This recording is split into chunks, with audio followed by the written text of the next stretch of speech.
Welcome to the Washington Retirement Planning Podcast. Here we talk about all of your amazing Washington retirement benefits, the best ways to utilize them, how to retire earlier with those benefits, and how to pay less in taxes. I'm your host, Ethan Meagle, and I've been helping Washington employees for the past 10 years retire earlier than they ever thought they could. In today's episode, we'll be discussing sequence of return risk and the rule of 4%. Many of us have heard the rule of 4% or read about it at least. That tells us how much we should be withdrawing. So we'll discuss that in a little more detail. I'll tell you about the rule that I like to use instead of the rule of 4%. And we're going to hammer home the sequence of return risk because it can make a big difference. Because finding success while being invested in the markets in retirement isn't just about the market conditions and what the rate of return is overall. It's in what order you get them in. While you might be able to average 8% over a 20-year time horizon, if the first 3 to 5 years of that are all double-digit negative years, that's going to be a lot different than if you had 3 red years at the end of that 20-year time period. So when and how big those red markets come up can make a really big impact. And the earlier you see them in your retirement portfolio, the tougher it is to overcome. So we'll discuss that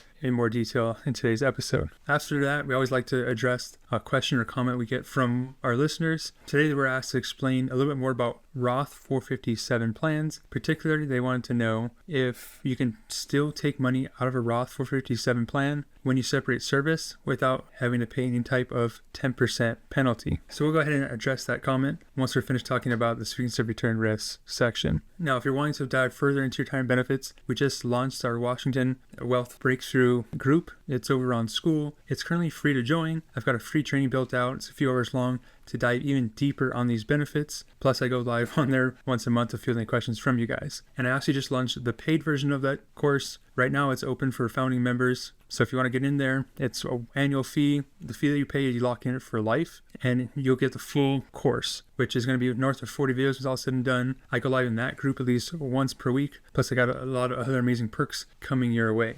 So you want to be a part of something bigger and deeper and getting even more knowledge in all of your benefits without having to worry about hiring an advisor, having to manage their money, or being sold. That group is going to be the place for you. Support a community that you can go in there, ask questions, get all the up-to-date resources, and still have access to me at least once a week to ask any one-off questions you may come your way. I'll link to that group as well in the description below. Now with that out of the way, let's dive right into today's episode. So sequence of return is basically the order in which our returns come in. So if we look at the screen here, we can see that this is the order that the market did from 2000 to 2018. Started off with 3 losses in a row, some positives followed by a big loss, and then a mix of positives and losses after that. And then we ended up with a real return of 2.8% on the S&P 500. So that was just that sequence. So what would happen if we change this sequence or change the order in which the gains and losses occurred in? So in other words, we're going to keep all the numbers the same. We're just going to change the order in which they occurred. So I'm going to go up here, hit this round button, and it's going to jumble everything for us. Again, it's not changing any numbers, just jumbling the order. So if we change this and we don't have 3 losses in a row, do we think that this total return is going to be higher or lower? Let's find out. So here I hit random and it jumbled everything for us. So now we're starting with 4 positive in the row. And we see we still ended up with 2.8%. So let's do it again and again and again. So you see the sequence of return really doesn't change our total outcome as long as we're not taking any money from it. So while we're working and building up these accounts and not withdrawing any money, we see the order in which we got our returns in really doesn't matter. It's all going to work out the same in the end. However, when you enter retirement, you actually want to start spending and using the money you've worked so hard to save up for. That's when the sequence of return can either make or break your retirement. So let's go ahead and put 4% in here. So where does this 4% come from? Well, it's an old financial rule created way back in the 90s, and it was basically made out of a necessity to see what kind of withdrawal could we take without running out of money. And they found that if you just took 4% a year off of your retirement portfolio, you'd stand a 98% chance of making it to retirement without running out of money. Now, this is back in the 90s, back when interest rates are higher, the market didn't have those big crashes in the early 2000s, and things were just different then. We don't know if things have changed since then. The markets have gone through some significant fluctuations since then. So we did a study and said if we apply the 4% rule today, you'd only stand about a 50% chance of making it to retirement. So in other words, a coin flip would determine if you had enough money to last through retirement or if you ran out. So I reset it back to 0, and now I'm going to show a 4% drop. So if I take 4% off of this account, we see that We have 4% or $4,000 coming off the account every single year. You can see, fast forward to the end, we end up with a 0.7 rate of return. So you can see with this sequence, taking 4% off per year, we drew our retirement from $100,000 down to just $33,000 in just 19 years. Gets kind of scary. Now let's go ahead and do the same thing and hit this round button and see if it changes. So I'll see if it increases, decreases, or stays the same. You can see it went up now to 1.4%. Do it again. Now we're at 2.1, 2.6, 3%. So in other words, the signature of return really doesn't fluctuate so much unless we start taking money out. So why is that and what's going on here? Well, because we're taking money off of this account, even though we get a positive return, we're taking some of the interest away from it. So we're starting off with slightly less than we would have otherwise. And when we run into years where there's a negative rate of return or no return at all, we're actually dipping into the principal. So in other words, our withdrawals are compounding our losses. So in this year here, when I said we lost 10%, really we lost 14% because we took that withdrawal out. So you can see there's rate of returns, depending on the sequence they occur into, can have a significant impact on how much money you have in the end. So the fact is, there's still many advisors out there that still follow the rule of 4%. So you can see it can actually run us into some trouble down the road. If we reduce our percentage, we can stand a little bit better chance of making it through retirement with enough money, but the trade-off is we're going to get less income from those portfolios. Now, if we apply the same exact situation to an index account, or this is an index annuity where we're going to get 50% of the gains in exchange for no losses. So remember, this is that index annuity that protects us from all market losses, and the trade-off for that is we're only going to get 50% of any gains given. So our fee in this case is the 50% of gains that we're giving up. Now, the percentage of gains we get is going to fluctuate depending on the company and where interest rates are. We're going to use 50% as an example. So if we apply this exact situation using an index portfolio, we see that when we take money off of these accounts and it is a down year or a negative year in the marketplace, all we're doing are dipping into the principal. So in other words, it kind of works like a bank account. We didn't have to make up or take additional losses. So if we fast forward to the end, we can see that even in this scenario, we end up with 4.3% or rather than 1.5%. And we have more money in the end than we started off with. So you can see as we continue hitting this random button here, and it changes all the values, we can keep hitting that random button all day long. And for the most part, this index or protected side is going to give us a high rate of return and leave us with more money than we started off with in the end. And the reason for that is because we took the market risk off the table. It's really hard to keep growing your accounts in retirement when you're pulling money off and the market goes negative because it compounds your losses. When we eliminate that factor using this index side, all we're doing in a down year is taking from our principal. We don't have to make up for those losses. And so it stands a much better chance of making our money last throughout our retirement. So even if the strategy looks pretty cool, it's not a guaranteed play, and you still have a slight risk of running out of money down the road if interest rates were to decrease or the performance of the market wasn't where it needed to be. But you can see it's a little bit safer than being 100% in the marketplace. So it would help and go back if you haven't watched the video version of this yet. Go on YouTube and watch the video version where I actually have the calculator pulled up. It might make a little bit more sense. Sequence return risk is a huge thing, and anytime you're using an online calculator, most times they don't have that built into them. If you're doing this on your own on some kind of a spreadsheet, a lot of people don't know how to use the macros to build this functionality into it, like the one I've used as the example here. Now, if what I just talked about sounds interesting to you and sounds like that should be the way to go, or how can I learn more about it inside the new community, I'll dive deeper into these type of strategies so you can understand more about them. But I will say that the strategy, while it sounds good on paper, in reality, because the interest that you get from these can vary quite a bit depending on market rates, and they are very interest rate sensitive. So interest rates fall, the percentage you get from them also goes down. All I can say is long run, looking back at the actual history, our clients are doing okay. They're running 5-6% a year without taking any market risk. So it does work pretty good. As far as income goes, pulling money out of these accounts, I mean, it can work, but it's not my favorite place to do it from. I'm a big fan of guaranteed income, and if you need the income, buy the correct annuity that does that. So buy the income annuity. Don't try to buy some type of fixed index annuity that also grows but also comes out for income. When it comes to financial accounts, they have one job, and it's whatever job you assign it to. So a lot of people will go out and push products that will do all of these things. They call them Swiss Army knives. It also grows, and you get a death benefit, and it does your long-term care, and it does income. And while it can do all those things, it cannot do all those things at once, right? So it's either or. It's whatever option you choose to use it for. So index annuities, they're not a bad option at all. There might be some other ones out there that you might like better. There's ones that I prefer over the strategy. I like it in the terms of protecting your money. If you want a place to sit and grow, that's might pay a little bit more than a CD. These are great for that. But as far as an income product, I'm still hesitant on it. The fact that you guys have the access to a tap annuity, which no one else can get, is something that it's really hard to talk against it. I know I tried in the past. The only video I've ever taken down on my YouTube channel in the 5 years I've been doing it was one where I kind of bashed the tap annuity, and that was fresh when I was transferring out of the annuity world, where I was trying to get people to buy annuities. So of course you're going to try to trash DRS. And what I said, it wasn't necessarily false or anything. It's just something I don't really believe in anymore. And I have many points about if the state goes on a deficit, they could cut rates, which is 100% true.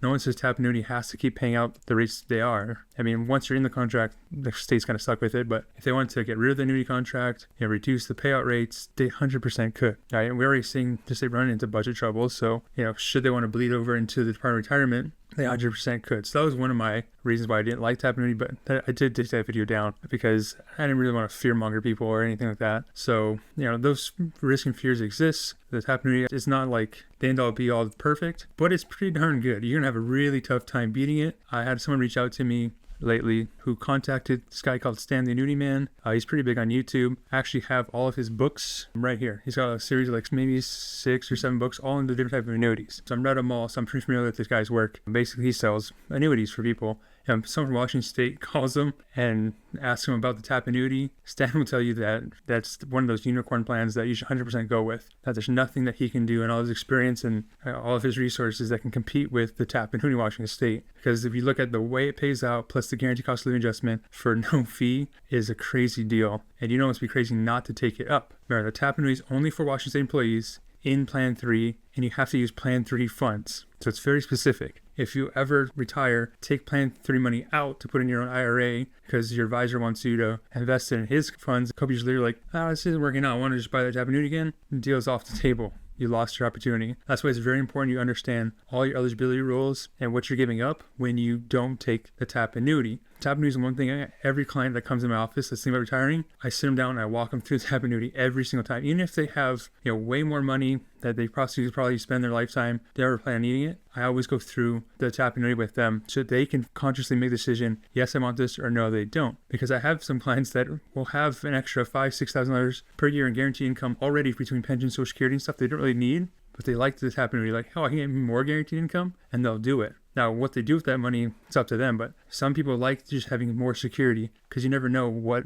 the inflation is going to do in the future, what long-term care cost is going to be. So I always bring the tap annuity up for pretty much everybody that comes through our office. All right. So in short, if you're looking for guaranteed income, tap annuity is the way to go. If you want to be the person that takes it from the market, the 4% rule we talked about earlier, it can work. I actually use 5% for my clients that you want to use portfolio for income. It does have to be set up correctly though. So it's not just, I'm going to pull 5% every single year without ever doing the proper strategy or knowing where you're putting your money. If you took 5% a year from your Plan 3 account, you're probably going to run out of money because it has to be structured correctly. It has to be managed. So it's not just one of those set it, forget it. I'm just going to set up the withdrawals and hope it all works out. So it's probably not going to work out so well. It is an actively managed strategy. It's not perfect. There are times where you have to tighten your belt where you might have to take reduced income. So it is something that you need to understand and be willing to put in the work and time to manage it correctly. And in the end, maybe end up with more money if you don't spend it all. But from my 10 years of experience, those that buy the tap annuity and then use whatever else other money they have and keep it invested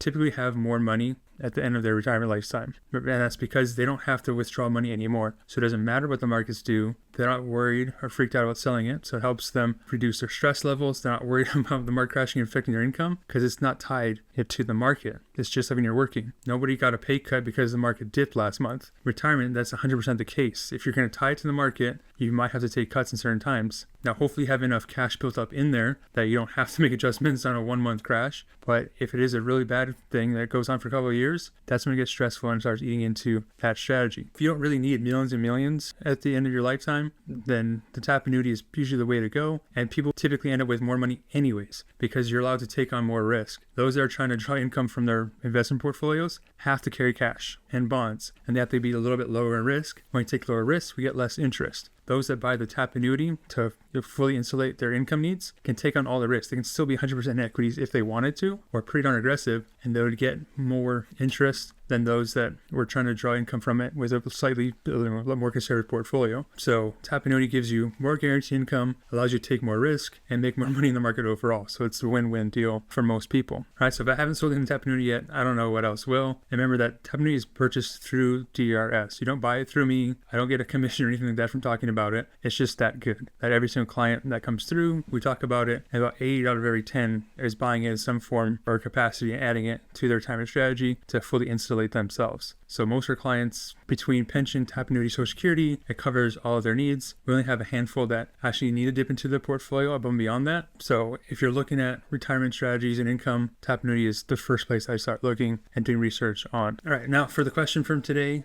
comes directly from our audience. This is where we get all our questions from. So this person has a question on Roth 457s, or Roth deferred compensation plans, as you guys call them. So as you guys know, Roth deferred compensation plans in general, or 457 plans, as soon as you separate service, you're able to draw them out with no 10% penalty, right? So if you separate service at 36 and want to withdraw funds, you can withdraw funds, you're going to pay taxes, but there's no 10% penalty. So the question is, does all these rules still apply to a Roth DCP or Roth 457 plan? Can I still draw my money out ahead of time with no 10% penalty? And the answer is yes, but you might owe taxes on it still. So the whole point of Roth just means I'm paying my taxes now to don't tax me later. Right? So if I put all my money in and I'm paying taxes as I go, the benefit is the interest over time that grows is 100% mine. It's tax free. So if I do put $30,000 in and the account grows to $60,000, I could theoretically withdraw $60,000 in Roth and it's all tax free. If I did that on the pre-tax side, put $30,000 in and it grew to $30,000, I owe taxes on $60,000 because I ain't paying taxes yet. So as far as the way the Roth deferred compensation plan works, once you separate service, you're allowed to withdraw your own contributions first. The contributions in a Roth is money that you've already put in and already paid taxes on. So that money can come out right away. There's no tax hit on it. However, the growth in it, so any interest you've earned inside that account, the growth is under a separate rule. It still cannot be drawn before 59 and a half or before the account is at least 5 years old without having to pay taxes on it. So there's no 10% penalty. That rule still applies to deferred comp, but you can still owe taxes on the growth. Even though it's a Roth, Roths have stipulations. Not all the growth is automatically tax-free. It's only tax-free if the account is at least 5 years old and you have to be over 59 and a half. So if you separate at age 60 and you only had deferred comp for 1 year, you haven't met the 5-year rule yet. That growth is still considered taxable. You gotta wait 4 more years. If you separate at 50 and you've been doing the Roth your entire career, you've got the 5-year rule met pretty easily, but you're not 59 and a half yet. You still have to pay taxes on the growth. When it comes to withdrawing money from the Roth, there's a sequence that it comes out in. So the sequence that they follow is it's going to be coming from your contributions first, then they take money from any rollovers you made, or if you did any type of Roth conversions, that's second in line. Lastly is going to be your growth or your interest on it. So for example, let's say I put $40,000 of my own money in this Roth deferred compensation plan, and then I had $10,000 in another Roth account somewhere else, old employer, and I moved that in. Now I have $50,000 in there, $40,000 from my own contributions, $10,000 from the rollover. Now let's say the interest earned inside this account was another $20,000. So now my account is worth $70,000 in total. So I look at my account statement, great, I got $70,000. I separate service. Let's say I'm 52, for example, and let's say I want $60,000 to go buy something. So I take $60,000 out. How is that going to affect it from a tax standpoint? So it goes through that order. So they say, okay, how much did he add in contributions? $40,000. So I need 60. 40,000 is going to come out of the contribution side. That's 100% tax free. So I don't pay any taxes on that 40,000. Next in line is going to be that rollover conversion section. I got 10,000 there. Great. So that 10,000 comes out. It's a rollover. It already was a Roth. Therefore, that's tax free too. Next line down, interest earned. I had $20,000 interest earned. I need an extra $10,000 to fill my $60,000 sell order. That $10,000 that I had to take from the interest, because I'm not 59 and a half yet, I got to pay taxes on that money. No 10% penalty, just the taxes. So on that $60,000 withdrawal, only 10,000 of it is actually going to be subject to taxes. And as far as, what rate, it depends on your tax bracket. So it's whatever bracket you're falling at that time. Keep in mind that Roth that you took out, the 50,000 of it that was tax-free does not count as income. Even though you got money out of the account, it does not count as income, or at least taxable income to you. So if you had a job that year and you said you earned $100,000 that year, and then you pulled this $60,000 out of the account, you would report income for the $100,000 year job like normal, and you'd have a distribution of $10,000, from the Roth account. Therefore, you would report income of $110, and you'd pay taxes as you earned $110. right? So there's no special tax rule that applies to it. It's not some higher arbitrary rate. It just goes on your income statement, and it's whatever bracket you fall into. Now you look at that 110, then you take off all your standard deductions, so you'll be under 100. If you're married filing jointly, that's usually the 12% bracket range. So of that $10,000 you took out, you would pay essentially 12% tax on it. It would be about $1,200 in this scenario. So Roth 403Bs still carry the same rule that you can pull money out at any time with no penalty, but that only applies to your contributions. It does not apply to the growth. Now, I said conversions in there. Conversions also have their own little rules. It can be a little tricky if you have a conversion instead of a rollover. Roth conversions actually have their own separate 5-year rule that you have to fulfill before that's actually considered tax-free. So it's a lot to keep track of. That's also why you guys pay record-keeping fees inside your deferred compensation accounts. It's to keep track of all those tabs and all the tax liabilities you might face. All right, so if that was helpful for you guys, and you want more information on this type of Roth deferred compensation stuff, we want to dive deeper into your benefits and the best ways to utilize them. The link in the description of the show notes below is going to be to our free community. I've got a free training on there on all of your amazing benefits. Plus, I go live once a month to field calls in person. Plus, I got a whole library of different resources and calculators available for you guys. So it's free to join. Click the link, and I'll see you guys there. And until next time, remember that your future depends on what you do today. All right, before I sign off, just a real quick legal disclosure that we're required to say as licensed fiduciary advisors. So remember that this is a podcast. It is designed for educational and entertainment purposes only. I don't know you personally, therefore I cannot give you any personal advice. So please don't take anything that we say on the show as being personal, financial, legal, or tax advice. If you want that kind of stuff, make sure you seek out a professional so they can help you with the strategies and investments that are right for you. Also, please remember that despite the name of our show, we are in no way associated with Washington State or the Department of Guidance Systems or any other Washington employer. We are a private-owned firm that specializes in working with Washington State employees, which is why we know so much about this stuff. So remember, we don't work for the state in any way, shape, or form. So please don't confuse us as being an official representative of the state. All right, that's it for the legal stuff. I'll catch you guys all next time.